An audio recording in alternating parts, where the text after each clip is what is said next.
Hello বন্ধু, আশা করি আপনারা সকল ভালো আছেন। আজকে আমি দেখিয়ে দিব এপিকে এডিটরের মাধ্যমে কিভাবে সেম অ্যাপস ক্লোন করে মাল্টিপলভাবে ইউজ করবেন।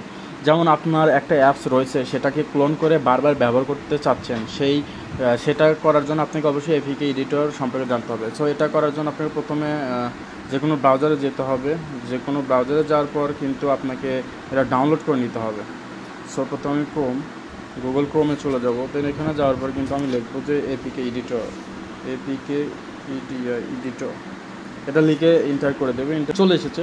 আপনি এখান থেকে জাস্ট স্ক্রল করে নিচে আসলে কিন্তু ডাউনলোড এপিকে ফাইল এটা ইনস্টল করে নেবেন। ডাউনলোড করে তারপর ইনস্টল করার পর কিন্তু আপনার ফাইল ম্যানেজারে বা আপনার ফোনে বা অ্যান্ড্রয়েডে কিন্তু এমন একটা অ্যাপস শো করবে এপিকে এডিটর। তারপর এটা ওপেন করবেন। ওপেন করার পর সঙ্গে সঙ্গে কিন্তু এমন একটা ইন্টারফেস পাবেন। এখান থেকে আপনাকে আপনার ফোনে যে ইনস্টলকৃত অ্যাপস রয়েছে, সেই কোনটা আপনি ক্লোন করতে চাচ্ছেন সেই অ্যাপসটা এখান থেকে সিলেক্ট করবেন। সো প্রথম ইনস্টলড অ্যাপসে যাবেন। এখানে ইনস্টলড অ্যাপসে যাওয়ার পর এখানে আমি নগদ যে অ্যাপসটা আছে সেটা ক্লোন করবো। দেখি নগদ অ্যাপসটা কোথায়।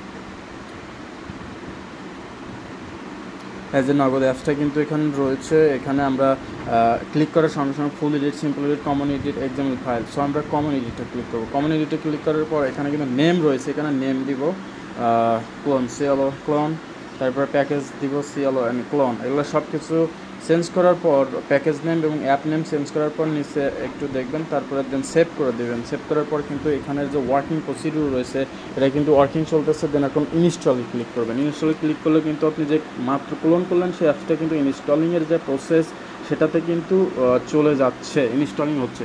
এখন দেখা যাবে হ্যাঁ এটা কিন্তু অলরেডি ইনস্টল প্রসেস চলে এসেছে। কিন্তু এটা একটু গুগল স্ক্যান করতেছে যে এটা কোনো ভাইরাস বা কোনো ম্যালওয়্যার ট্রোজান অ্যাপস কি না। সেখানে ক্লোন স্ক্যানিং পর্ব শেষ হলে কিন্তু এটা ডাউনলোড ইনস্টলিং প্রসেসটা চলবে। কিন্তু স্ক্যানিং পর্ব শেষ হয়েছে এবং কিন্তু টিকমার্ক উঠেছে। এখন ইনস্টলে ক্লিক করার সঙ্গে সঙ্গে কিন্তু এটা ইনস্টলিংয়ের যে প্রসেস সেটা শেষ করে দিবে আর কি। আর স্ক্যানিং পর্ব শেষ হয়ে গিয়েছে। অবশেষে কিন্তু আবার Xiaomi যে সিকিউরিটি রয়েছে সেটা কিন্তু স্ক্যান করেই কিন্তু এটা ওপেন হয়ে যাবে।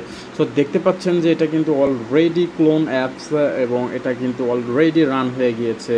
সো এখন দেখবো যে আমাদের যে অ্যাপস ফাইল রয়েছে সেখানে নগদ কয়টা আছে দেখেন। এটা মেইন যে নগদ আর এটা যে ক্লোন যে নগদ সেটা কিন্তু আপনারা দেখতেই পাচ্ছেন। সো এই ভিডিওটি যদি ভালো লাগে অবশ্যই লাইক, শেয়ার এবং সাবস্ক্রাইব করতে ভুলবেন না।